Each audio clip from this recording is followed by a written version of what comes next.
இந்த படம் கன்னியாகுமரியில் ஆரம்பிக்குது. படத்தோட ஆரம்பத்தில் ஒரு கிணத்துக்குள்ள இருந்து இருக்கிற பொருள் எல்லாத்தையும் வெளியில தூர்வாரிக்கிட்டு இருக்காங்க. அதுக்குள்ள இருந்து நம்ம ஹீரோ ஏற்கனவே சர்ச்சைக்குரிய ஒரு போட்டோ வந்தது பாத்தீங்களா? அதாவது ஒரு கையில பெரியார் இன்னொரு கையில திருவள்ளுவர் அப்படின்னு சொல்லிட்டு அவங்க ரெண்டு பேரும் தூக்கிட்டு மேலே வரார் அப்படின்னு காட்டுறாங்க. ஆனா இந்த படத்துக்குள்ள பாத்தீங்கன்னா கிணத்துக்குள்ள போய் விழுந்த பொருட்கள் அது ஒன்று அப்படின்ற மாதிரி காட்டுறாங்க. இந்த இடத்துல தான் நம்ம ஹீரோ இன்ட்ரோடியூஸ் பண்றாங்க. நம்ம ஹீரோ பேர் கோட்டி. நம்ம ஹீரோ வாய் பேச முடியாது, காதும் கேட்காது, ஒரு மாற்றுத்திறனாளியா வர்றாரு. நம்ம ஹீரோவுக்கு தங்கச்சி ஒருத்தங்க இருப்பாங்க. நம்ம ஹீரோட அப்பா அம்மாலாம் சுனாமிலே இறந்துருப்பாங்க அப்படின்னு தான் சொல்றாங்க. இப்போ ஒரு ஃபாதர் கூட தான் வாழ்ந்துட்டு இருக்காங்க. இப்ப கட் பண்ணோம்னா அந்த ஊர்ல 4-5 காலேஜ் பசங்க அங்க இருக்கிற திருநங்கைகள் கூட பிரச்சனை பண்ணிட்டு இருக்காங்க. அவங்கள ரொம்ப கீழ்த்தரமா நடத்த ஆரம்பிக்கிறாங்க. அதை பார்த்து நம்ம ஹீரோ கண்ணா பின்னா அவனை துரத்தி அடிக்க ஆரம்பிக்கிறான். ஈவன் அவனுக்கு போய் போலீஸ் ஸ்டேஷன்ல தஞ்சம் பூந்ததுக்கு அப்புறமும் கூட போலீஸ் ஸ்டேஷன்லயே வச்சு வெளுத்து வாங்குறான். அப்படின்ற மாதிரி தான் நம்ம ஹீரோ ஆரம்பத்தில் இன்ட்ரோடியூஸ் பண்றாங்க.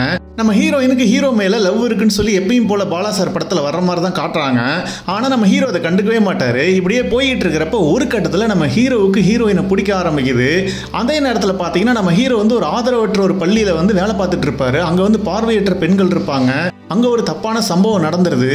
அந்த தப்பான சம்பவத்தை பண்ண 3 பேத்துல 2 பேரை நம்ம ஹீரோ கொடூரமா கொலை பண்ணிடுறாரு.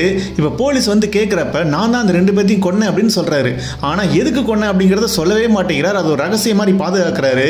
இப்ப நம்ம ஹீரோ அவங்க 2 பேத்தையும் எதுக்கு கொன்னாரு, அந்த 3வது ஆள் ஏன் இன்னும் அவர் கண்ணுக்கு மாட்டல, அவனையும் கொல்லுவாரா இல்லையா, அப்படி அந்த ரகசியம் என்ன, அந்த அளவுக்கு அவங்க என்ன தப்பு பண்ணாங்க, இதுக்கப்புறம் நம்ம ஹீரோவுக்கு தண்டனை கிடைச்சதா, அவர் லைஃப் என்ன ஆச்சு அப்படிங்கிறது எல்லாத்தையுமே ரொம்ப ரியலிஸ்டிக்கா சொல்ல ட்ரை பண்ணிருக்கிற கதை தாங்க இந்த கதை.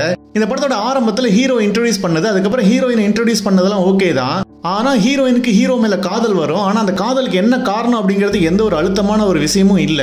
ஆனா இந்த காட்சிகள் எல்லாமே பாத்தீங்கன்னா ரிப்பீட்டடா, அதாவது யாராவது எங்கேயாவது தப்பு பண்ணா நம்ம ஹீரோ அவங்கள ஓடி துரத்தி அடிக்கிறார் அப்படின்னு காட்டிக்கிட்டே இருக்காங்க. அதே மாதிரி ஹீரோயினை ஹீரோ லவ் பண்ண வைக்க ட்ரை பண்ற காட்சிகள் எல்லாமே நமக்கு கொஞ்சம் சோர்வை தான் தட்டுது. ஏன்னா அந்த காட்சிகள்லாம் திரும்ப ரிப்பீட்டடா வந்துகிட்டே இருக்கு. ஆனா இந்த கேரக்டர் ஸ்கெட்ச் ரொம்ப நல்லா இருந்தது. அதாவது வாய் பேச முடியாது, காதும் கேட்காது, அந்த கேரக்டர் ரொம்ப அழகா ஸ்கெட்ச் பண்ணிருக்காரு. ஆனா அதை தவிர பாத்தீங்கன்னா படத்துல வர மற்ற கேரக்டர் எல்லாமே பாத்தீங்கன்னா சாதாரணமா தான் எனக்கு பட்டுச்சு. இப்ப இன்டர்வல் வரைக்கும் இந்த படம் அப்படியே போய் முடியுது. ஆனா செகண்ட் ஹாஃப் ஆரம்பிச்சோன்னே அந்த கொலைகள் எல்லாம் நான் தான் பண்ணினேன் அப்படின்னு சொல்லி ஒரு ஒத்துக்கிற இடம் கொஞ்சம் கிரிப்பா இருக்கு. அதுக்கப்புறம் ஏன் அதை பண்ண அப்படிங்கறத சொல்லாமே இருக்காரு. ஆனா படம் பார்க்குற நமக்கு அவர் ஏன் பண்ணார் அப்படிங்கிறது தெரிஞ்சு போச்சு. அதனால இது அவங்க தெரிஞ்சாலும் என்ன ஆக போகுது அப்படிங்கிற ஒரு கேள்வி நமக்குள்ள வரது தவிர்க்கவே முடியல. கடைசியில் அந்த போலீஸ் அதிகாரி வர சமுத்திரக்கனி சார் ஏன் ஹீரோ அந்த கொலைகளை பண்ணார் அப்படிங்கிறத எப்படியோ கண்டுபிடிச்சிடுறாரு. அதுக்கப்புறம் நம்ம ஹீரோவுக்கு அவங்க அந்த தண்டனை வாங்கி கொடுத்தாங்களா இல்லையா அப்படிங்கிற சீன்லாம் ஓகே தான். ஆனா இந்த படத்தோட கடைசியில் ஒரு ட்விஸ்ட் வச்சு முடிச்சிருக்காங்க. எதுக்காக அந்த ட்விஸ்ட் வச்சாங்க, ஏன் இப்படி பண்ணார் அப்படிங்கிறது நமக்கு ஒண்ணுமே புரியல. மொத்தத்துல இந்த படம் பாலா சார் படம் மாதிரி தான் இருக்கு. ஆனா காட்சி அமைப்புகளும் கதையும் நமக்கு பெருசா அழுத்தத்தை கொடுக்கல அப்படிங்கறத எனக்கு பட்டுச்சு.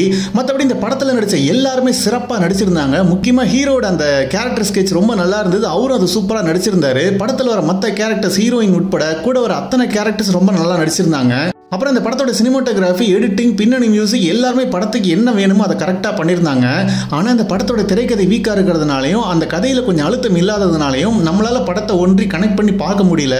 மொத்தத்துல பாலா சார் படங்கள்லாம் எனக்கு பிடிக்கும். அவரோட படத்துல வர முக்கியமான பிரதான கதாபாத்திரங்களோட அந்த ஸ்கெட்ச் எல்லாமே எனக்கு பிடிக்கும் அப்படின்னு நீங்க நினைச்சீங்க அப்படின்னா நீங்க கண்டிப்பா தியேட்டர்ல போய் இந்த படத்தை பார்க்கலாம். மற்றபடி படம் பார்த்தவங்களா உங்களுக்கு என்ன தோணுச்சுன்னு உங்க கருத்துக்களை கமெண்ட்ல போடுங்க.